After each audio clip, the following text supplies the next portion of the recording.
This is your Anxiety Toolkit, episode number 210.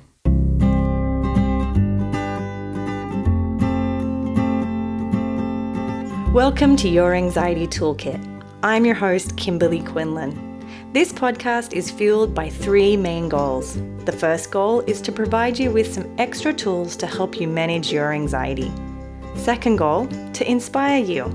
Anxiety doesn't get to decide how you live your life. And number three, and I leave the best for last, is to provide you with one big, fat virtual hug. Because experiencing anxiety ain't easy. If that sounds good to you, let's go.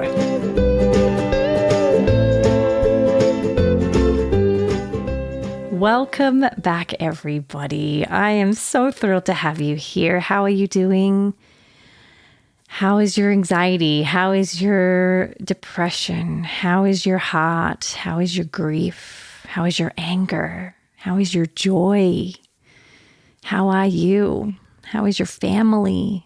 All things that I hope are okay and tender, and there's a safe place for all of those things to be. Today's episode is in inspiration of a session I recently had with a client I've seen for some time. And we are constantly talking about safety behaviors, ways that we respond to fear. And I had mentioned to him that, of course, one of the safety behaviors we do are from fear and in response to fear is avoidance. We avoid things. And he had said, oh, I completely forgot about avoidance. I completely forgot that was one of my safety behaviors. Sometimes we put so much attention on the physical behaviors and the mental compulsions that we forget to check in on what are you avoiding and how avoiding things and fear keeps us stuck. So that's what we're talking about today. Before we do that, let's first do the review of the week. This is from Care Stephen, and they said, short and sweet. This podcast is one of my highlights of the week. It is short, sweet, and so helpful. I look forward to each new episode. Episode 99 on self-compassion has transformed my relationship with myself. As I start each day to face my obsessions, I remind myself it is a beautiful day to do hard things. I love that review. Thank you so much. I love that. It basically is exactly what I want this podcast to be. I want it to be short. I want it to be sweet. I want it to be helpful. And I want it to remind you that it is always a beautiful day to do hard things. Before we get into the episode, we have one more part of the episode that we want to do, which is the I did a hard thing. And this is from Anonymous. They said, my husband and I have been going through infertility treatments for years. This year we did IVF and it was triggering, maybe because it felt more quote unquote real. I was panicking that I didn't feel perfect enough since I struggled with some mental health issues earlier this year. I had the false narrative in my mind and major intrusive thoughts about not being a good mom, ruining my children, fearing postpartum mental health issues. I wanted to cancel our embryo transfer because of all of these intrusive thoughts and fears. But on Monday, I did it afraid, and we transferred our embryo. We find out next week if I'm pregnant, and I'm so glad I did it. Oh my goodness, I cannot tell you how impressed I am. I wish nothing but joy for you. You did that hard thing, and I hope that however that turned out, that you are standing by yourself and you are gentle and kind and reminding yourself that you never have to be perfect. Never, never, never. We are not meant to be perfect. Okay. Here we go. Let's talk about avoidance. And I mean, listen, that I did a hard thing is exactly what we're talking about. So we'll even use that as a reference today. Fear is scary. Nobody wants to feel it. It's not fun at all. And instinctually, we go into fight or flight. And flight is a normal human response to fear that has us avoid danger. Now, this instinctual response is what keeps us safe. If a bus is coming for you, you run off the street, right? That's what we do. It's the right thing to do. However, if you're using avoidance on repeat, and if you're using avoidance to avoid the sensation of fear, not an actual current, real, imminent danger, well, then chances are you're going to get stuck. So I want to be really clear. If you are actually in physical danger, avoidance is not a compulsion. It's not a safety behavior. But if you're avoiding thoughts about things, or you're avoiding things because there is a small or a medium probability of something happening, or maybe even a large probability in some situations, chances are in this case, you're going to walk away quite unempowered, because the truth is life is scary. Life doesn't always go well. Bad things do happen. It sucks to say, but it's true. Bad things do happen. And so it makes sense that we naturally want to avoid lots of things, to avoid bad things from happening. But what happens when we do that is life starts to get really, really small. We have to be willing to take some calculated risk. And ideally, the calculating part doesn't take too much of your time either, because we can spend a lot of time ruminating about potential risks, probabilities, uncertainties, and so forth. So what we want to do, and what I want you to do when you're listening to this and after listening to this, is reflect on, what am I avoiding? Is the avoidant helpful and effective? Or is the avoidance impacting my ability to live my life? Is the avoidance impacting my ability to grow and thrive? Is the avoidance impacting my family and their ability to grow and thrive? That's a big one, because sometimes our fears impact the people we love by no fault of our own. It's not our fault, but we always want to check in on this stuff, right? When you avoid, ask yourself, what specifically am I avoiding? Am I avoiding actual danger, or am I avoiding fear or other sensations? Because if you're doing the avoidant behavior to avoid sensations or an emotion or some thoughts, the problem with that is what you suppress often comes more. What you resist often persists.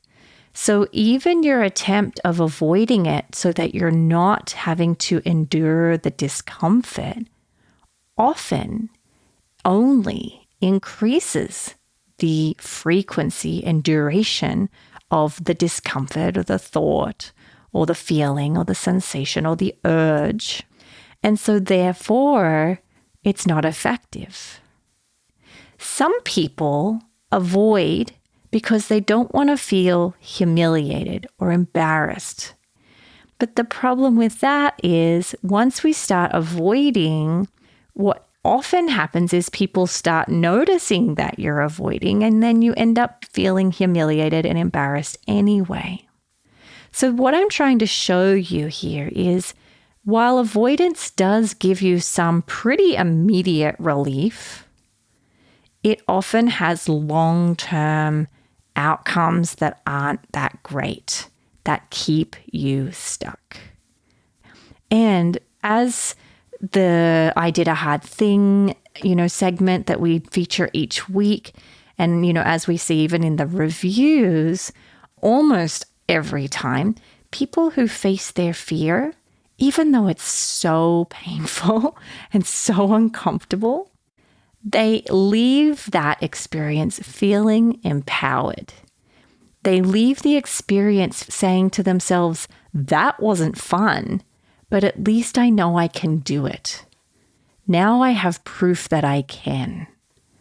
Now I have proof that I survived it. And with that comes powerful cognitive learning. One of the best outcomes of ERP, exposure and response prevention, is learning that you can survive really hard things. When we avoid, that most of the time, the main thing we learn is when I can avoid bad things, few, but I can't handle hard things. That's what we really walk away learning. And our brain knows this. It's keeping an eye on this. Our brains are very, very smart. They're keeping track of this.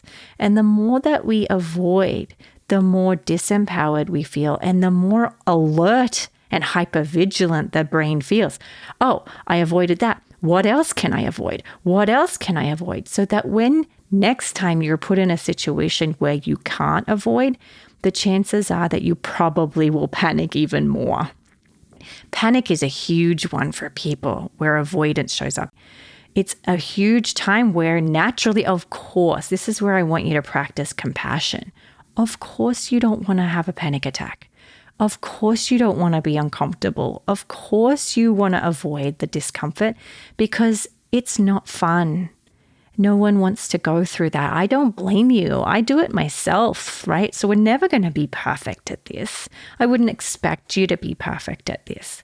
But there is this beautiful inquiry that we can do within ourselves or with a therapist or a loved one to go, this isn't working for me anymore.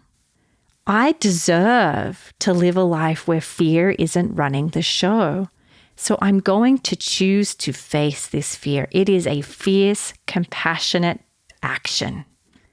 It is a badass, shoulders back, I'm going to show up for myself behavior and action, right?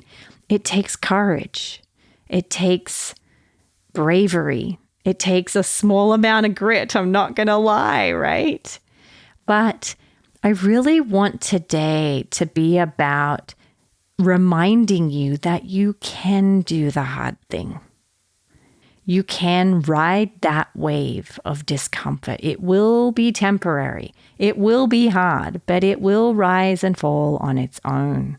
And with repetition, if you can gift yourself with the repetition of facing your fears, not avoiding them, you will feel so strong. You will learn that you can tolerate discomfort, that you are able to get through hard things. And so next time when you have to do a hard thing, you'll feel a little less afraid. Or in many cases, you'll feel a significant degree less afraid. So I'm going to leave you with that. Compassionately do an inventory on where avoidance shows up in your life, and then do your best to work through each and every one. This is what we do in ERP school, right? One of the first few modules is identifying what you avoid and then takes you through the steps of one by one by one. We're going to face each and every one of those fears, right? You don't have to have a therapist to do this. It's ideal, but you don't have to, right? We've had an episode last week about people who do it on their own. It's so cool, right? So I want to really empower you to, number one, face your fears, but just always remind yourself avoidance is a safety behavior or a compulsion as well. All right? I love you. It is a beautiful day to do hard things. I believe in you. I really believe in you. I really want you to understand that you have everything you need. It doesn't have to be perfect. You don't have to show up perfect. You can face your fears imperfectly, and you don't have to have it all figured out first. Just give it a try. Throw yourself in there a little. Be kind. And I hope that this inspires you a little and reminds you that it is a beautiful day to do hard things. I love you. I believe in you. I hope you have a wonderful day. I hope you're being tender with your heart. I am sending you all the love I have from my heart to yours. I'll see you guys next week. Please note that this podcast or any other resources from cbtschool.com should not replace professional mental health care. If you feel you would benefit, please reach out to a provider in your area. Have a wonderful day, and thank you for supporting cbtschool.com.